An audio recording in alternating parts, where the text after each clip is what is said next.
আমার সাথে ক্যাম্পেইন করতে রাসেলের ছবিও পাওয়া গেছে। আমার সাথে ক্যাম্পেইন হাজার হাজার মানুষ করেছে। গতকাল একটা খুবই দুঃখজনক ঘটনা ঘটেছে এই ছিনতাইয়ের।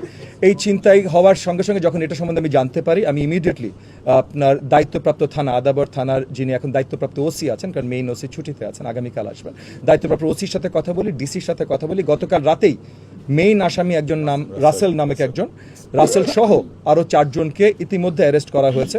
এবং আমি পরিষ্কার করে জানিয়ে দিয়েছি, কারণ কোথায় কোথায় নাকি আমার সাথে ক্যাম্পেইন করতে রাসেলের ছবিও পাওয়া গেছে। আমার সাথে ক্যাম্পেইন হাজার হাজার মানুষ করেছে।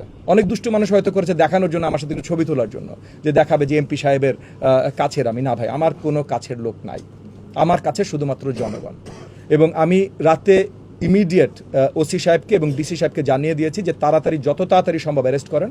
এমব্রয়ডারি মালিক সমিতি, মানে যাদের উপরে আক্রমণ হয়েছিল, এমব্রয়ডারি মালিক সমিতির সাথে আজকে 4টার সময় আমি মিটিং দেখেছি, তাদের সাথে বসবো, বৃহত্তর তাদের যত ঝামেলা আছে সবগুলো নিয়ে আরও পরিপূর্ণভাবে জানতে চেষ্টা করব। এবং সেটা রিলেটেড আমরা ডিসি ভারপ্রাপ্ত ওই জায়গায় জোনগুলোর ওসিদের সাথে কথা বলবো।